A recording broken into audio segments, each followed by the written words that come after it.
As is our practice in our Shabbat B'Yachad services, instead of a sermon, we share a story from our tradition, one of our Jewish tales. And so the story that I want to tell you this evening is about a man. And this man was fed up. He was fed up with life. He was tired of his town, the community he lived in. It was too noisy and crowded. There were so many people. It didn't work for him anymore.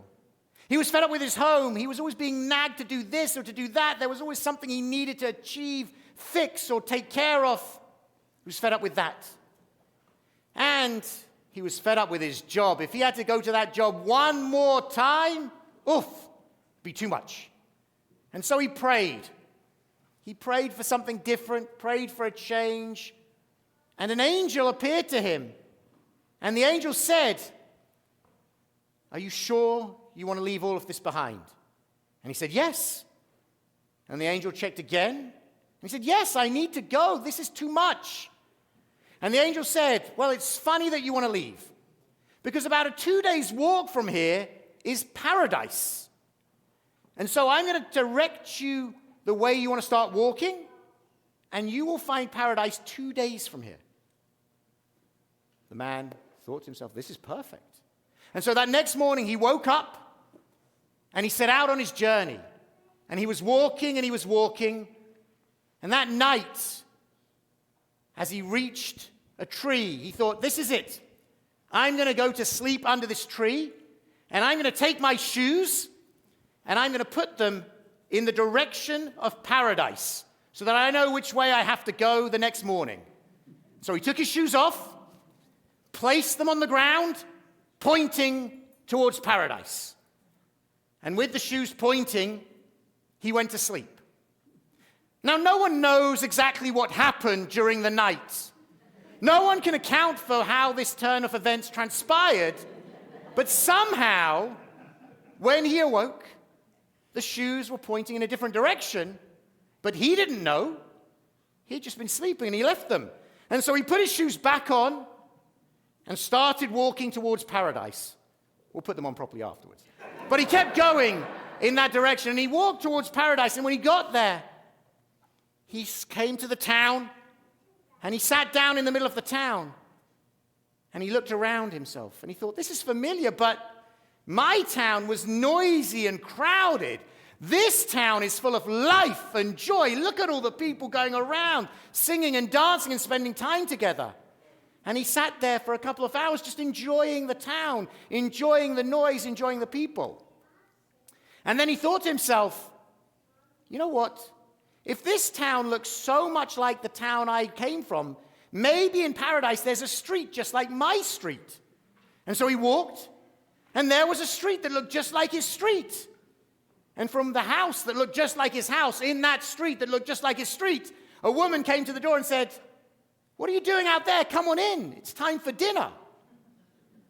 And she called him by his name. She knew who he was.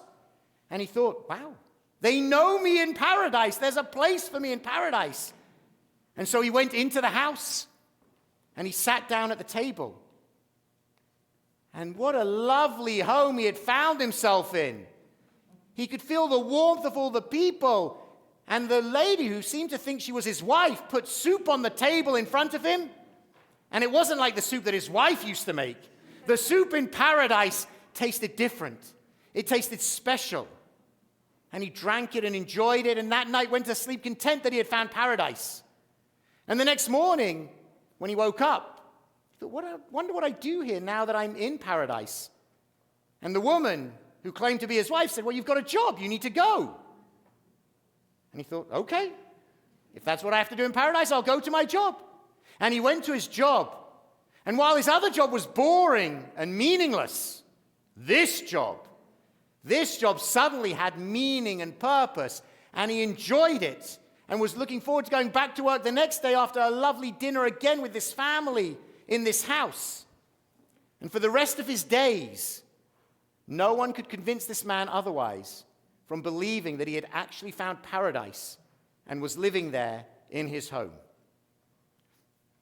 And so in thinking about that story, I wanted to share that story this Shabbat because I think it's easy for us in the places that we live in to think about them as being paradise or being terrible that we're fed up with them. And for many of our towns, Natick a few weeks ago, Sudbury, Lincoln, Wayland this week, there have been incidences that might lead us to be feeling a bit fed up. And we exist between those extremes of being fed up or thinking it's paradise. And while in the story it's all about a change of perspective, I think for us, it's about what can we do to actually transform our places, our towns, our communities, from places that we're fed up with to places that feel like paradise. We're not just going to wake up one day and think suddenly this is paradise unless we do something about it. And so for that story, it inspires me to think about our towns are probably somewhere in between. Not paradise, but not worth giving up on. And so how can we get them to be that bit closer to paradise through our actions individually, but also communally? Shabbat Shalom.